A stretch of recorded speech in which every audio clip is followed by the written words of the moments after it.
Good evening and welcome to this evening's webinar, which is an introduction guide to Autism Progress and how you can use it to help profile someone's autism. For me this evening, I'll get the evening off. I'm going to be handing over to a guest presenter who I'll introduce in a minute, but just give you a quick overview of the basically what's going to happen this evening. So generally, as always, we run the webinar in two sections. We've got our main presentation, which takes around 30 to 45 minutes. And then we have a chance for anyone to ask any questions, and we'll try and answer the questions as best we can. At the moment, as usual, everyone's microphone is muted, so you can only hear myself and the other presenter. Please either save your questions till the Q&A, or if you type them in the chat as we go, we will answer them at the end. And there will be a few polls in this evening's webinar, so hopefully they'll be nice and simple for everyone to use. And there will be a handout which will tell you how to access at the end of the webinar. So this evening's presenter is a lady called Jasmine Miller, who's I've worked with now for over 5 years on a couple of different things. And Jasmine's worked in education for 20 years, and she's been a head teacher for over 10. And the last year she's moved on from being a head teacher and moved into coaching and consulting. And Jasmine was involved with the Autism Progress project from the very start. So it's going to be really useful to hear from one of the people who was part of the project and actually started the project before B Squared got involved. So I'm just going to hand you over to Jasmine, who will hopefully be ready. So if I unshare my screen, and hopefully... Can you hear me okay? I can. That's great. Welcome, Jasmine. Thank you, and I'm going to start video.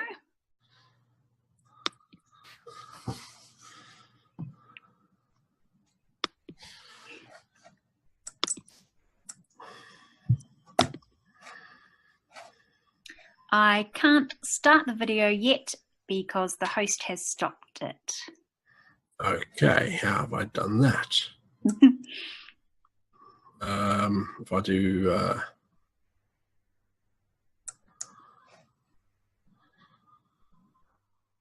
Okay, that's interesting. I have no idea how I've done that. Sorry, everybody. Shall I start? Yeah. I'll try it one more time and just see if I can get the video to go. I've changed you to the host. Okay. So hopefully, if you try once more. So now I will start the video. Yay, there we go. We're there. Great. Hopefully everyone else can too. Hopefully, I can't see it. Yeah, that's fine. Okay. Now, can you see my screen okay? Not yet. If you do the share again. Okay, I'll just put it on to share. It did work a lot smoother in practice, everybody. I apologise. Okay. Hopefully you can now see my screen. There we go. Yep. Perfect. Great. Thank you. And good evening, everybody. Okay, I'll just pop that over there so I can see. Good evening. As Dale mentioned, my name is Jasmine Miller and I am an education consultant and director of Jasmine Miller Coaching. And I am going to be discussing the profiling tool this evening, Autism Progress. And this is something that I've been involved in, well, back since about 2013, so some time now, and I'm going to talk through the following this evening. So hopefully you can see my screen okay, and you'll see the key objectives of this evening. So I'm going to give you a bit more background to how the tool kind of came about, and I'm going to give you some information on the development of the tool. I'm also going to talk a little bit about the social model of understanding and perhaps more thinking around how we take the tool going forward, how we develop that. Supporting best practice for people who are autistic, and practical application of the profiling tool in different settings. Finishing off with some success stories and also some frequently asked questions. And throughout, as Dale mentioned, we're going to have a poll as well. And the first poll is about to come up, so hopefully this works okay. So I've just click on that and hopefully, yep, that's still working. Correct. So the poll is, do you currently have a way of profiling autism in your service or your school? And we've got 3 choices: yes, no, or you don't know. And we'll just give you a minute just to let us know your thoughts on that.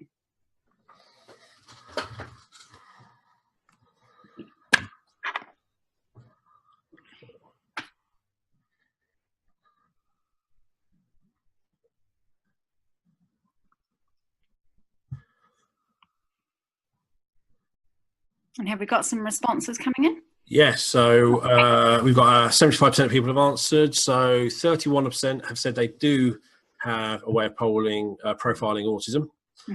56% have said they don't. Okay.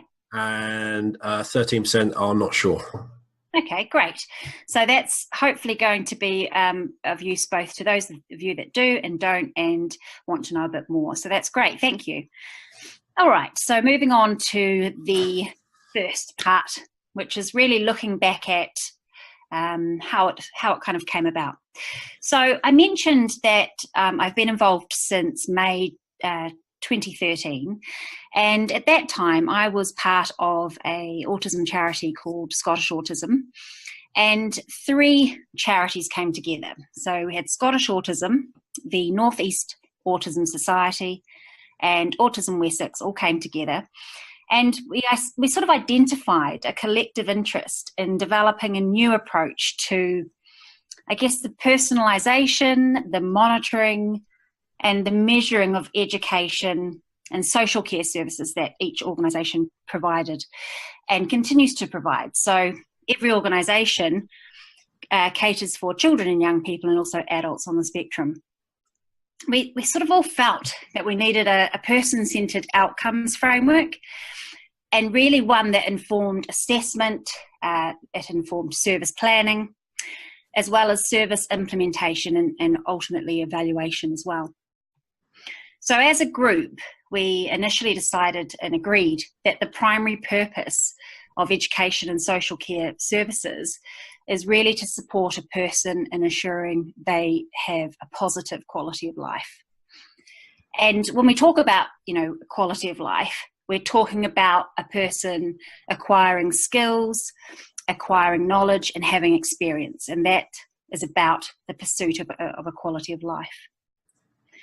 It's really important at that point in our journey, we needed to describe how we assess a person's learning, to understand his or her current status relative to the pursuit of quality of life outcomes, and ultimately how we plan programs of support for that individual.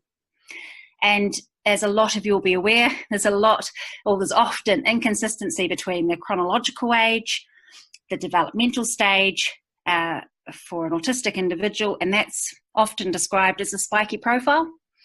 And what was important for us as a group was to really ensure that a good person-centred approach would include sort of appropriate balance between what learning the person might choose for him or herself and what learning his or her advocate considered to be in their best interest. And of course, that would be based on assessment and a multidisciplinary approach from kind of key individuals involved in that person's life. The group wanted to follow a model of learning that started with, if you like, a sort of at the top was assessment, and that was the assessment of the individual, then followed by an analysis of that data, what that data told us. From there, looking at planning, and then obviously from there going into implementation, and ultimately, how were we going to measure that? So where we kind of got to as a group, we talked about our different experiences and ideas around how we would go about doing something like this. And myself and another one of the team were teachers, and in our experience had worked with B Squared in the past. So we talked about working with an organisation such as B Squared, who were in over 3,000 schools, not only in the UK but also internationally. They were already covering assessment right through from early years, primary and secondary, up into adults. And really there was a baseline of information already there. So it made sense to approach them and see if this would, if this was something that would interest them and that they would support us with going forward. So this brings me to my next poll, and this poll is: how many times a day do you refer to an autistic person's profile, their assessment, their support plan, their all about me, or whatever you call it? How many times a day would you refer to it? Never, 1 to 2 times a day, or 3+ times a day?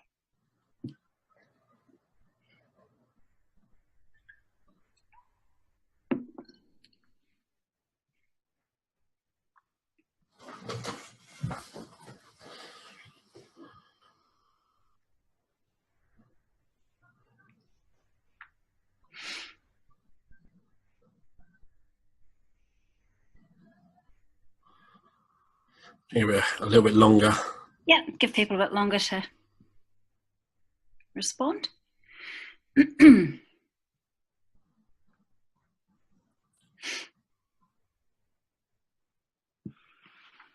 responses we've had, 36% have said never. Okay. 43% have said 1 to 2 times a day, and only 21% have said 3 or more times a day. Okay, that's really helpful, actually, just to get a sense of where people are at with somebody's current education plan, etc., and how they use that. Okay, we'll move on. Okay, you'll see on this slide a number of visuals, and what I've tried to do here is lead you through a process of how Autism Progress was developed.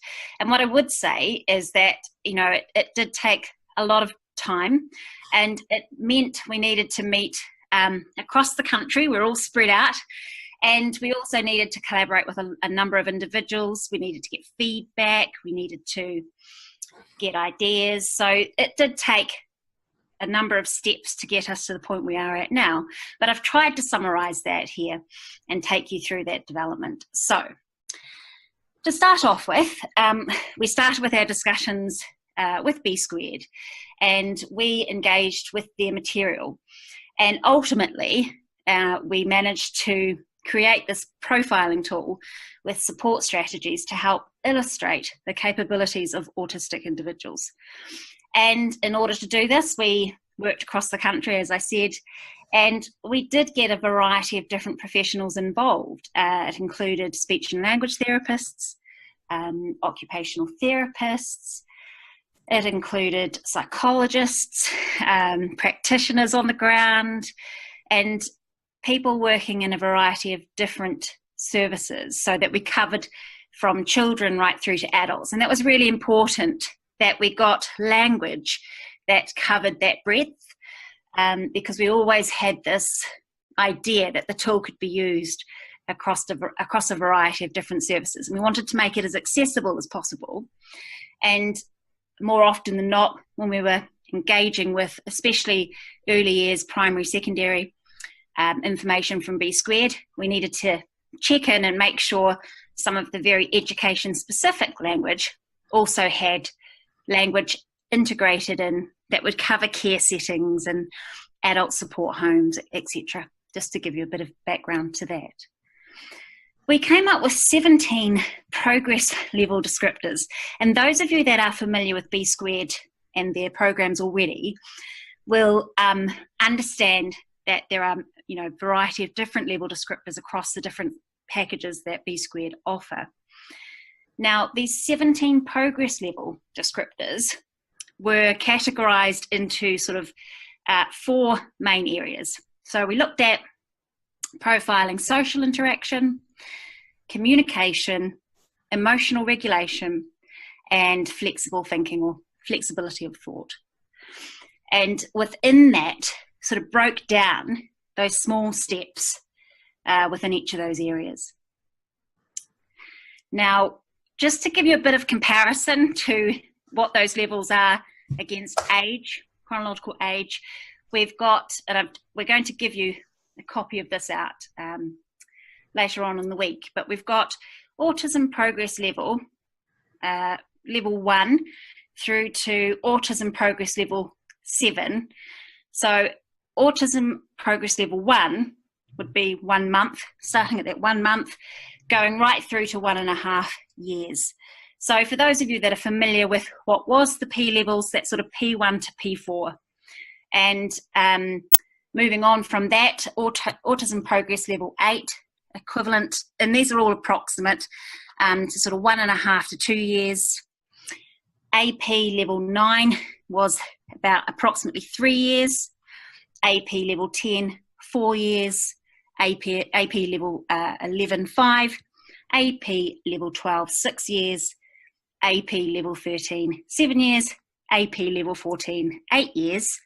And then when we get up into sort of AP level 15, we've got approximately 8 to 11 years in terms of developmental age. And AP level 16, we're sort of looking at 11 to 12. And then AP level 17, approximately 12 to 15 years. So it just gives you a bit of understanding of where that sits. And as Jasmine said, we will be putting a handout with that sort of conversion up on our blog with the webinar later this week. And one of the really important things that kind of we established quite early on was whether or not we would include sensory. And the sensory side of a person's profile is really important, and we certainly appreciate the need to talk about it, but also to address that. I guess why we didn't include it within one of the areas in Autism Progress was really down to the fact that there are some really good sensory profiling tools already out there that you can use to support this information. But it certainly was an area we discussed for some time, but there are a lot of really good things already out there. Another area that we discussed a lot, you'll see that I've got the level of prompting, type of prompt up on the screen, and you'll also see levels of engagement, and some of you will be already familiar with those if you know about B Squared and their program. So I guess the reasons why we talked about this a lot were it was important to think about progression, and progression around learning, the learning process, as I mentioned earlier on, but also how, because primarily this autism profiling tool was something that we wanted to support staff, those that, parents, anybody working with an autistic individual, to help them to think about what it was that they were doing to support that person. So part of that process and part of that learning is making sure as a practitioner that you're always aware of your level of prompting, and you're always thinking about what's the sort of most intrusive prompting that I'm using, and how am I working my way to making it the most or the least intrusive in terms of prompting. And I've just tried to, in this diagram, demonstrate the different types of prompting that I'm talking about there. And so we talked a lot with the B Squared developing team around how we could integrate that in. And one of the ways we sort of overcame doing that within their program was thinking about how we integrated that into the strategies. So how were we looking at those areas of prompting within the strategies to support progression, if you like, and enabling of the person supporting the child or adult with autism to make that progress and ultimately become as independent as possible there. So we also had to think very carefully about, when we were looking at this profiling tool, the whole point was to enable practitioners, parents, anybody supporting that individual to use strategies and use strategies that related to those developmental levels that I mentioned earlier. So that once you'd profiled somebody's autism, you were then able to look and go, okay, if this is where someone is at developmentally in their communication, these are the sorts of strategies that I could be thinking about doing, or thinking about how to involve that person in, and based on their motivations and interests, which ones of these am I going to integrate into their plan. Within those strategies, we put them into sort of three different areas. We looked at universal strategies. So these are strategies that have been selected to be very sort of broadly useful when working with individuals who operate at a specific level. We had skill development strategies. So they were selected to help individuals develop a very particular skill set in a particular area. And then we always kind of included top tips, usually about 3 top tips recommended just to help an individual to build skills at that specific level. And sometimes that helps people when they get into that profiling tool and they look at the strategies, they think, oh, what are the 3 top tips? Where can I start if it's all feeling a bit too overwhelming? It's quite a good place to hone in on. Now, some of these strategies you will be familiar with already. Some will motivate you to go and find out more. That was the idea, that we were going to mention tools and different types of strategies that were going to enable you to maybe think a bit differently to what you were doing, or find out about different approaches that are being tried elsewhere very successfully. And some of those strategies, would recommend new resources to investigate, and some would just give you a whole new level of insight. And really, between the 3 charities and also with B Squared's knowledge, we were really looking to see, there's a lot of really, really good practice out there, and it was about gathering the information and sharing that information, because we're always really conscious within our organisations. A lot of a lot of the staff teams were using lots of really effective strategies that were having really positive effects on the children and young people and adults they worked with, and it was about bringing that knowledge all together, and that keeps growing and developing all the time.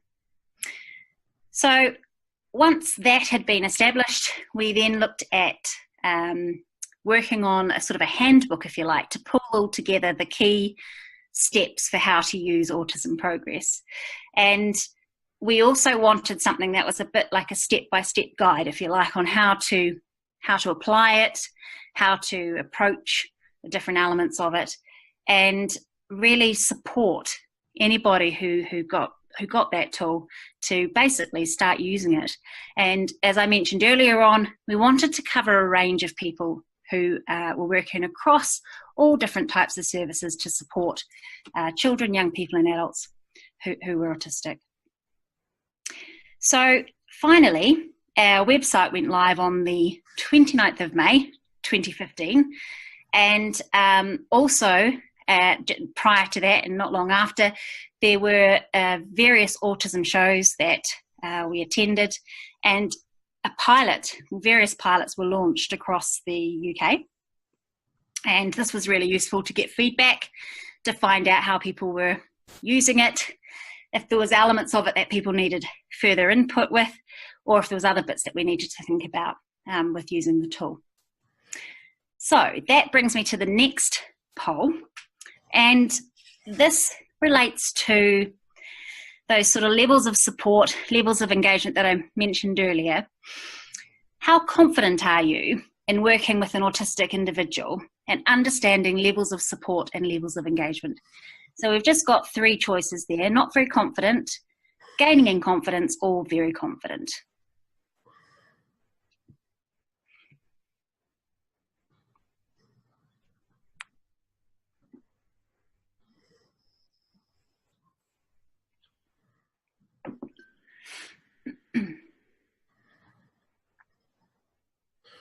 Cool.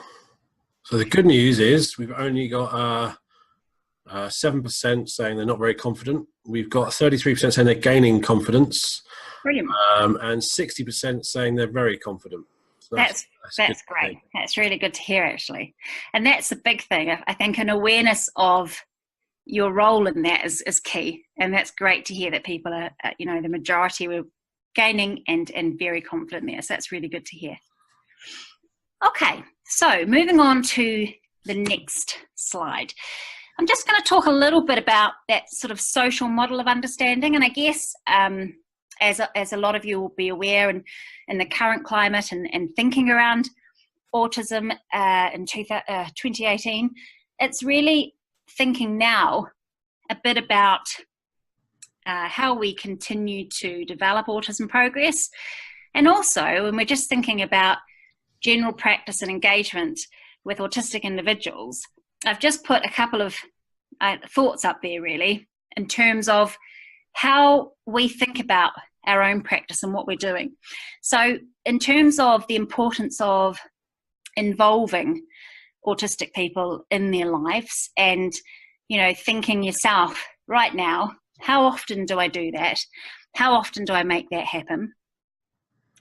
And I think really important, and I mentioned that sort of quality of life driver for those organisations when we first got together to talk about this this foundation, if you like, for profiling and someone's autism and how we then engage with supporting that, is really how much we ask autistic people what they want for the future. And I think that's a really important question, because when we think about anybody, like we think about ourselves, why that's really important if we're feeling involved in what we're doing in our lives, and not losing sight of that just because someone's autistic, not losing sight of the importance of that.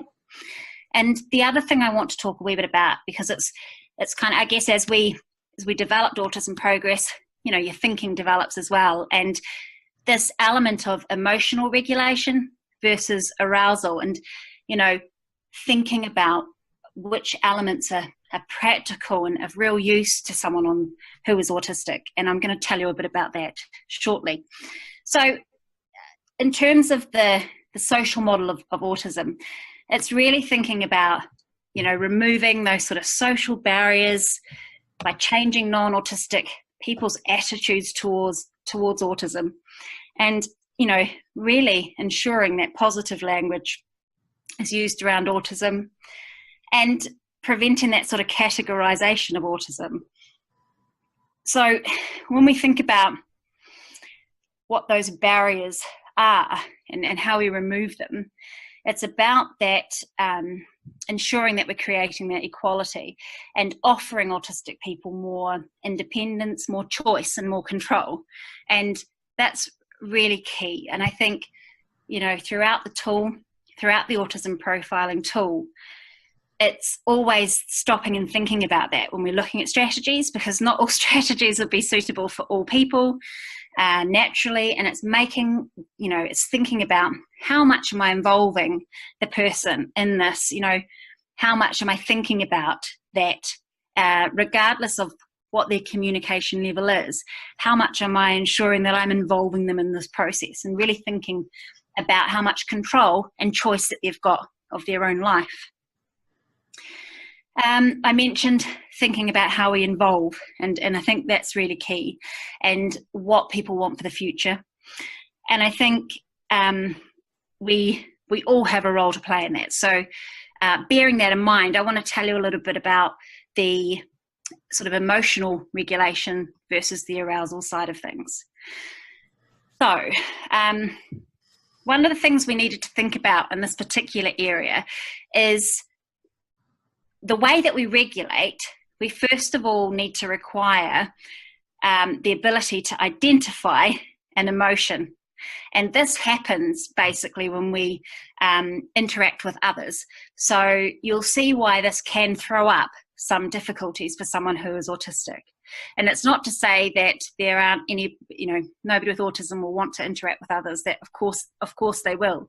But it's just that way that how a typically developing person would usually regulate. They're able to identify emotions in a different way. So when we discuss emotion identification, we're really speaking about feelings. And they are sort of the cognitive labels, if you like, that we place on our physiological responses to an arousing event. So we need to, I guess this is part of that consideration of further development of the tool. We need to consider replacing sort of emotional regulation with the term arousal, as it has both the cognitive and the physiological aspects, and it steers clear of the sort of difficult area, if you like, of emotion, and its more complex construct of feeling. And it's not to say we shouldn't address that, because we should, but it's trying to help that real engagement for the person who is autistic.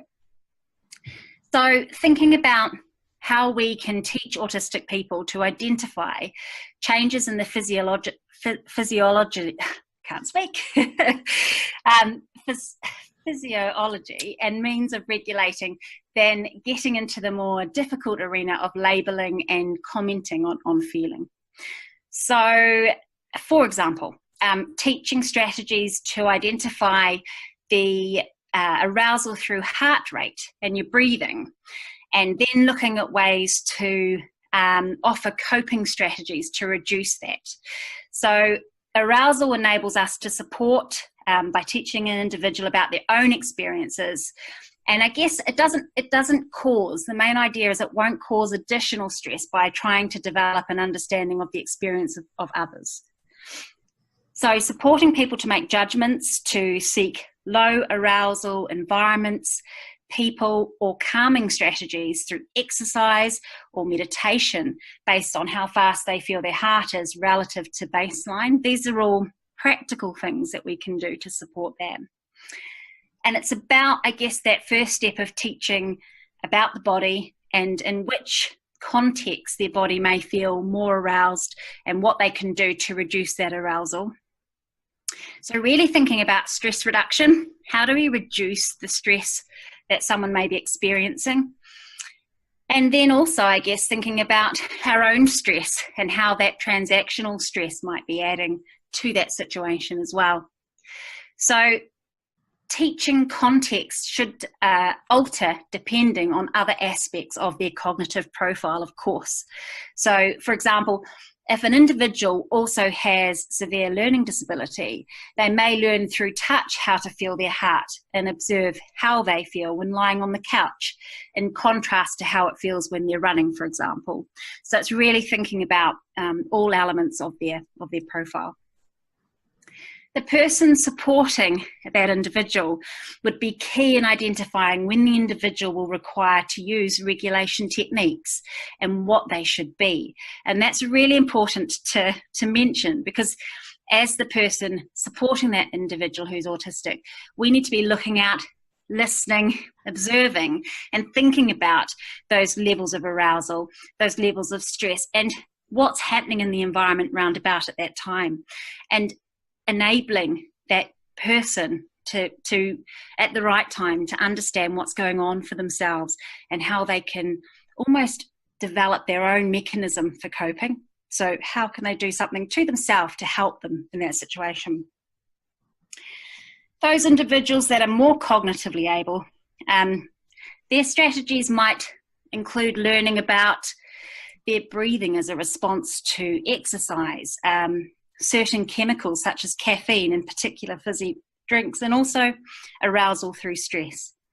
So to develop coping, the individual may learn a number of strategies which they can draw on relative to the context, and also take responsibility for charting their progress over time as a reflection piece. And I think it's that bit, once again, of the importance of involving autistic people in their own lives, and thinking about that from the other point of view as well. And, you know, we all have things that we need to manage. And when we're feeling stressed or our own arousal levels are going up, what sorts of things do we need to think about for ourselves? So it's no different. We need to consider that and enable and create opportunities to support and empower autistic people. So it's time for our next poll. And this poll question focuses on when you're thinking about your own practice, how often do you create opportunities for an autistic individual to learn about creating strategies to address their feelings? And that could be many things. It could be yoga, meditation, running, walking, just going from a busy environment to a quieter space. It could be a variety of things. So how often do you create opportunities for that to happen?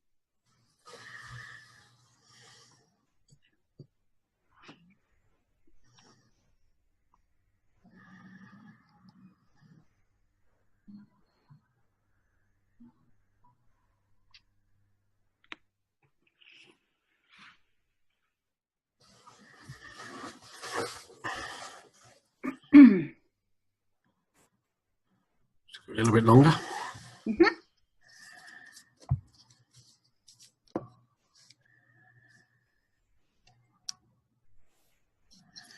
So the good news is only got 6% saying never. Okay. We've got 44% saying 1 to 2 times a day. Great. And 50% have responded with constantly throughout the day. Fantastic. That's great. And just goes to show how people are recognising that as a really important feature. So that's great. And I guess just sort of finishing on that slide, as I mentioned, it's just thinking about how we integrate more of that into the tool to support practitioners. So thank you for that. Okay, next slide. This is just a very kind of little chat about practical application, and some of you I know have access to the tool already, some of you won't. So this is just a little screenshot, and I'm not sure how it looks like for you. It looks tiny for me, but it just gives you a little indication of how it's sort of laid out, if you like, on the screen. So on the left hand side, there are all the bars that you navigate, if you like, to find Autism Progress, the particular level descriptor that the young person or adult or child is working at, and then you can select data from that to get your relevant information. And up on the screen at the moment are some strategies, believe it or not, very tiny. There's some strategies there that, so that's the strategy screen, and then the other screen that you would see would be the level descriptors that I talked about earlier. And that level of detail there is for you to kind of look through. And as I mentioned, you know, as much as possible involve the person with autism as core, but also thinking about what are the motivators, what are the interests, and which ones of these can I explore or try out. And it's about providing enough different strategies to give you choice, to give the person choice, to make sure you can try some new things out and integrate that into the person's plan. So really, in terms of the starting point, when you get the profiling tool, you start by looking at each area of development and thinking about, where do I baseline that person? You know, where do they best sit? Now, earlier you saw levels of engagement. I might just quickly go back and just show you that. So here was levels of engagement. So if when you're baselining, it really helps to think about it from the point of view of mastered. We use that a lot. If you feel that someone's definitely able to do that, and they're definitely showing they can do that learning, or they've got that area of development mastered across lots of different areas of their learning, then you've got a fair idea that that's where they're baselined at. So the other elements of levels of engagement enable you to track and measure progress as you move through the profile and try out the strategies. But that's just so that you can sort of see where that comes from. And then, like I mentioned, not all support strategies will be beneficial for all individuals. So which ones work best with the individual you support based on the interests, based on the motivations, and you know them, so what's best for them. One of the big things around the profiling tool is we really want to keep getting your feedback, and it's helpful to receive that feedback on how you're using the tool, how you're using the strategies, how the strategies are making a difference. Maybe you've got further strategies that you want include or share with us. We're really interested in hearing about that. We're very much about creating this tool to be as user-friendly as possible and to really sort of make those changes and shape the differences for people who are autistic. So the more information we get back from the people using it, the better. So I've just got a few success stories that we've had fed back to us. Dale might be able to add in a few more shortly, but these are just some of the things. We were really, in addition to success stories, when we were going out and about to the autism shows, there was a lot of feedback that we got from people around sort of excitement about using the tool. And what's nice now that it's out there and being used is that we're getting a variety of different people using it. So parents have been using this tool to profile their child, to then support the service or school to get it right in terms of putting together an education plan or a personalised learning plan for that individual. Strategies are being used to guide individual education plans and personalised learning plans, so they are being really integrated across all areas of the curriculum, which is great, and what we want to see.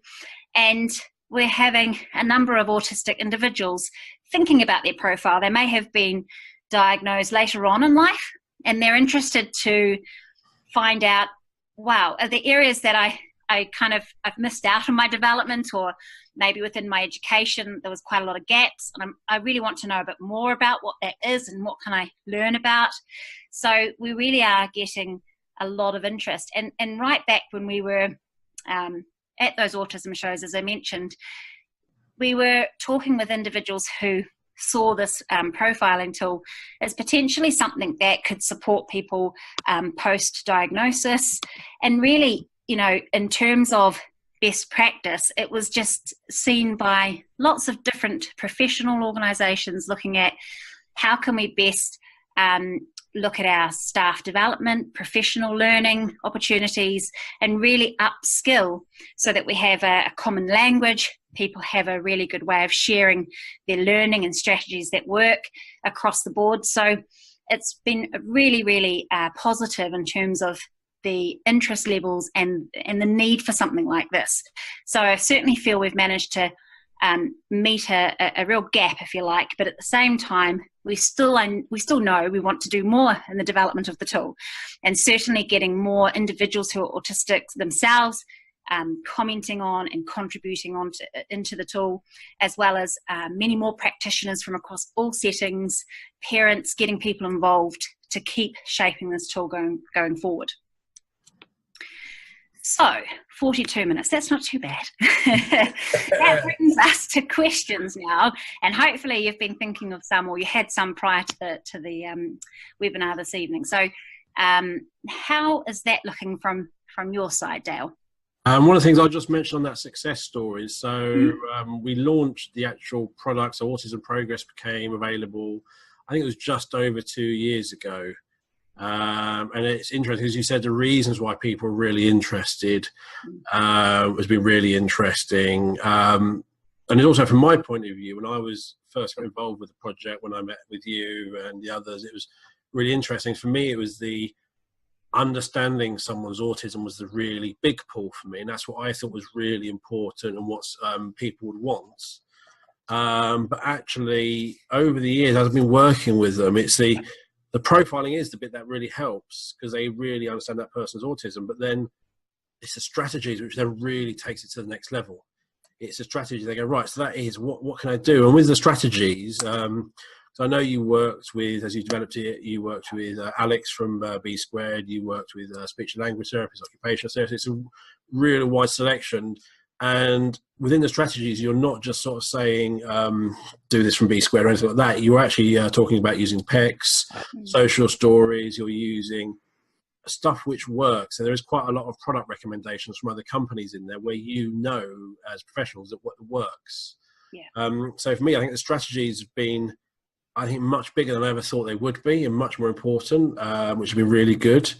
But as you said, it's been really interesting talking to schools how they're using it. So schools who profile that child within Autism Progress themselves, and then they kind of give the similar levels to the parents. They're kind of like, how does their autism show at home, and looking at those differences. So schools have found that really, really useful. And it's also that nice, simple, clear, common language that you can use to discuss someone's autism, which a lot of them have really found useful. So it's lots of benefits. So got a question in. Great. So the purple one. So do people find this is compatible with SCERTS? Now, if I'm right, SCERTS is one of the things it was based on. Yeah, so we did.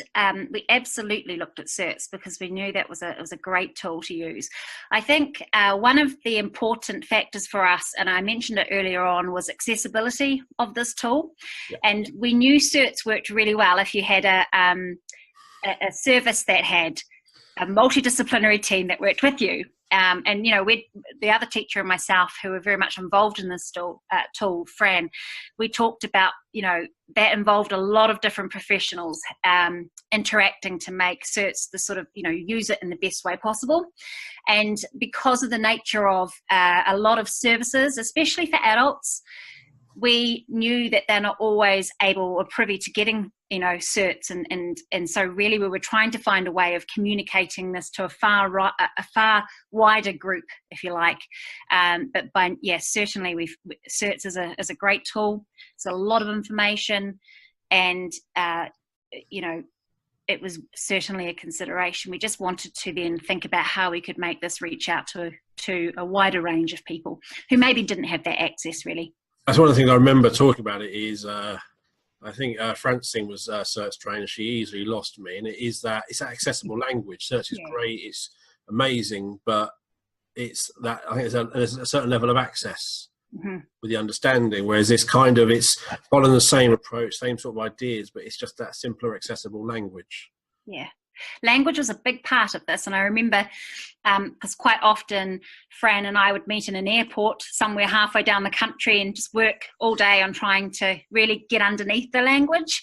And I think thinking about the language, because you know, we'd both been very involved in education in primary and secondary, so we needed to think really carefully about, okay, out with that then, and thinking about taking it back to our teams with the adult services.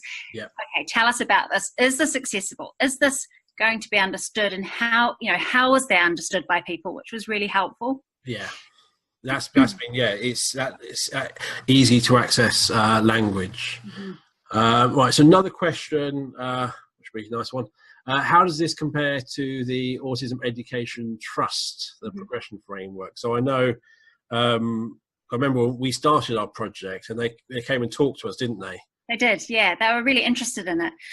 And, you know, I've seen probably about two years ago now was my last chance to really have a good look at the AET work. I guess one of the biggest differences that I could see straight away was just really accessibility, and how the data that you go and put into B Squared then generated things that you could actually use. And the strategy, it didn't go into the same depth by any means around the types of strategies.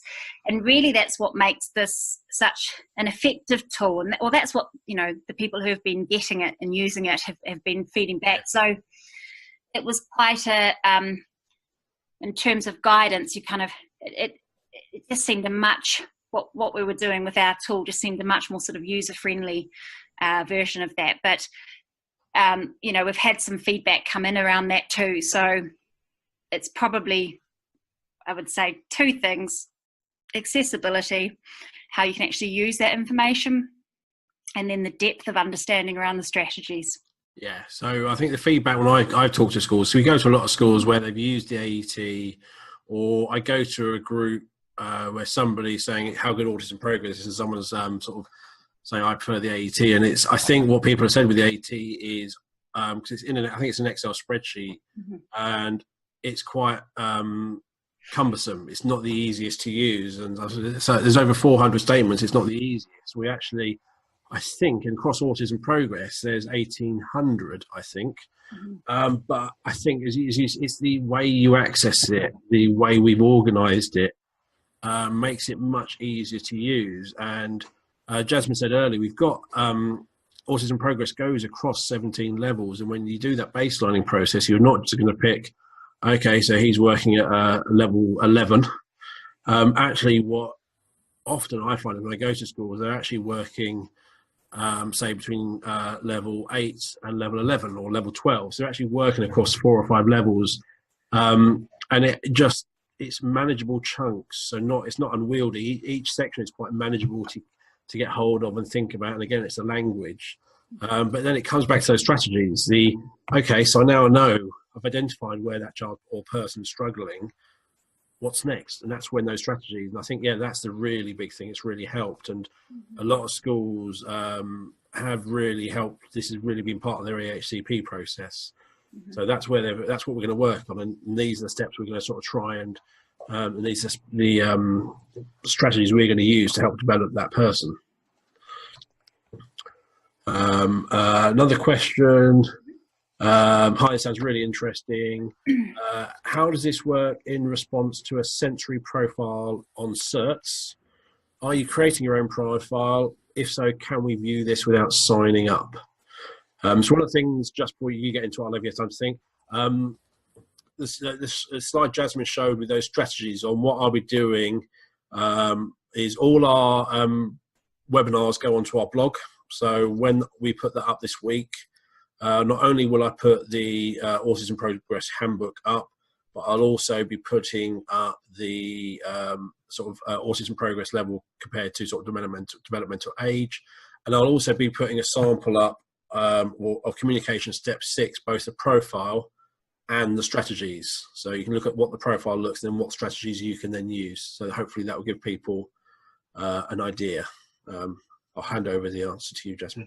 Yeah, no, I think just coming back to what I said earlier, we really did debate quite a bit around including sensory or not, but there are, without going into it, SCERTS is one example. There's so many. I think it's such a critical element though, and I think maybe where we want to revisit is probably a bit more information in our handbook, and that was always up for potential anyway. We mentioned there is an area actually with further strategies to consider that do mention some environmental elements and also other sort of sensor, because it's such a key area. So I do think we've got scope potentially to almost like list or map out a lot of those other ideas around sensory that are out there, which might just help guide people a bit more. So that's certainly something, we've kind of taken that feedback, if you like, and know we need to probably update that handbook now to take that into account and describe, like, if you were going to use this, then this is how you could do it, type thing. I know Alex from B Squared is really keen, I think, including sensory. Yeah. He was thinking it's really important, but I think he then talked to, I can't remember if it's a psych or occupational therapist who actually talked about it. And one of the things, he really changed his mind on it. And I think partly it's a real complex issue, so I won't try and oversimplify it, but it's often, so my nephew who's got autism, he often struggles in places with lots of noise, but yet he'll go watch planes take off at Manchester Airport right over his head. So it's not the noise, it's something else. So the sensories are fine. It's almost like the flexibility or the emotional regulation he's struggling with. It's like, I'm not happy here, and then the sensory is just part of that.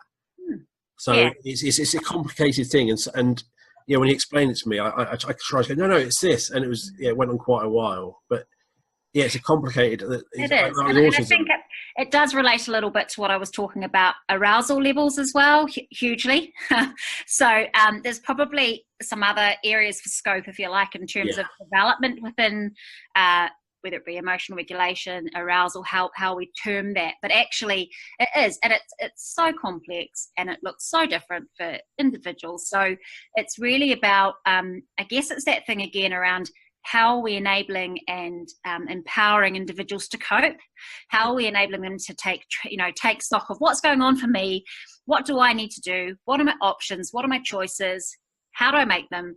And that's really what it's about. So and I do think, taking all those elements and, if you like, and thinking about some of that within our strategies, how we can develop that a bit more would be helpful, would be useful. Rebecca's asked, they don't currently use the tool, but potentially like to trial it if possible, see how it works and how it impacts on our practice. We don't generally do trials, so it's something we can have a conversation about. But one of the things we've been doing recently, which has been really successful, gets you a chance to actually see the tool, the actual connecting steps, what that does with the profile and how you can use it. So one of the things which I'll do, I'll put a couple of links in the chat for everyone to see. So one of them will be a link to the Autism Progress website. One of them will be linked to the handouts page, which has a link to the handbook. The other one will be linked to the B Squared meetings page, which is where you can basically arrange a meeting with myself and my colleague, and we can show you basically what Autism Progress is about and show you the tool and talk about how it can be used, and also how easy it is and the benefits. One of the things it says in the handbook is that this is not a diagnosis tool, so I always like to make that really clear.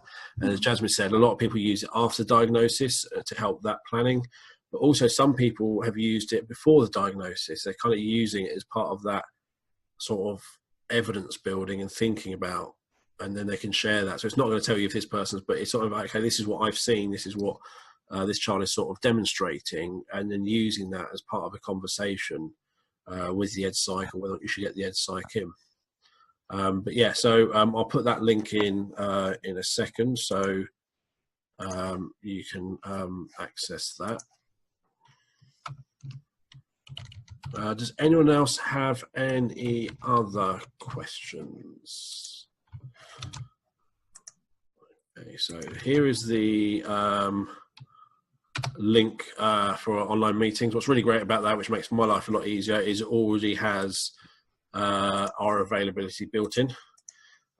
So you can pick a time that suits you. The second link, which I've just put in, is for the Autism Progress website. So on there, you can read more about the project, more about the people involved, and all that sort of stuff. There's also a link to the handout, the handbook, and the last link I'm going to share is to the handouts. So currently there's only the one. That will increase, and it'll also be on the blog as well. So that's for the handouts as well. And I've included my details there if there's any other questions after this webinar. People feel free to get in touch if you would like as well.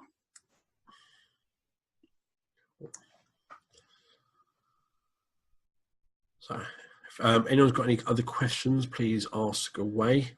I'd just like to take this opportunity for thanking you all for joining the webinar. I'd like to thank you, Jasmine, for being part of the webinar and taking on a tour of Autism Progress and the story. Thank you, pleasure. I forget how long it's been. Yeah, I think it's 5-6 years. It's from the original meeting, I think. I know. And it's one of the things I think all of us, it's 6-8 months work, and it turned into, I think, 2-3 years in the end. Mm-hmm. And I think as time went on, thinking went on and developed. So, you know, it kind of worked, I guess, in the way that we did it. But yes, there was a lot of different people involved, and I think those things do. And it's undertaking. It just all kind of evolves over time. Yeah. So, yeah. Good. And for those interested, so our next webinar is next week, which is our monthly training webinar. We've changed them this month, so we're splitting them into 3. So beginning of December, you've got the getting started with connecting steps, which helps you learn the basics. Beginning of January, we've got getting more advanced and moving on with connecting steps, which looks at sort of how you can embed it in your school, how it's going to impact, how you use the information, what is it going to inform, all that sort of stuff. And then there'll be the final training webinar beginning of February, will be on for administrators how to use it. So hopefully it gives lots of information. The next webinar for anyone in Scotland is partway through December. We're doing a webinar on what we've been working on for the Scottish curriculum. For schools in England, it's really interesting over the last couple of years. I've been working with schools in Scotland, how differently they do things. And in Scotland, they don't really care for graphs. It's not about data. It's the evidence and the experiences and the outcomes. They don't care about average point score or above expect or any of that. It's really interesting working in Scotland. We're seeing, so yeah, we've got that one partway through December, and at the end of January, we'll be doing a webinar on Eversense, and that will include our completely recreated brand new Eversense app, which is really cool. So yeah, there are webinars coming up. But if you use B Squared, any of our products, if you have anything you would like to do as a webinar, please let us know. I find these webinars really useful, really great ways of sharing information. And the webinar I did, I think it's 2 weeks ago now, which was on what is good progress, was really fun and interesting to create. And I worked with Lorraine Peterson on that, and really think it's all about what is good progress and how do you judge that. And the feedback from that's been phenomenal, and how schools are, with the removal of P levels, with that moving away from that, actually thinking about progress on a very individual basis rather than just looking at a set of numbers and applying it to all the children. So that was lots of fun. I'm going to give everyone a couple more minutes to ask any questions. I always find it interesting. I was waiting to see what everyone else asks. So I'll just give everyone a couple more minutes.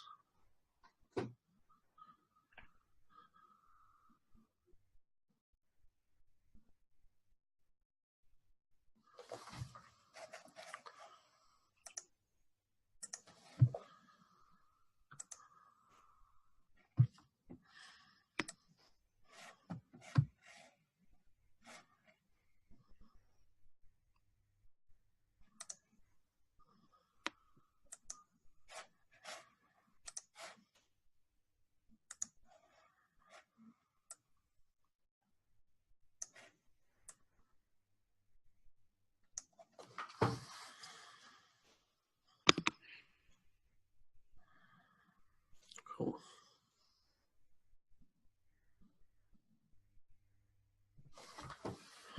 Okay, I'm going to take that as no more questions. So I'm going to be ending the webinar. So as I said, thank you very much. And hopefully you'll be joining us for another webinar in the future. And thank you again, Jasmine. You're welcome. Thank you. Excellent. Cheers. Thank you. Bye, everybody.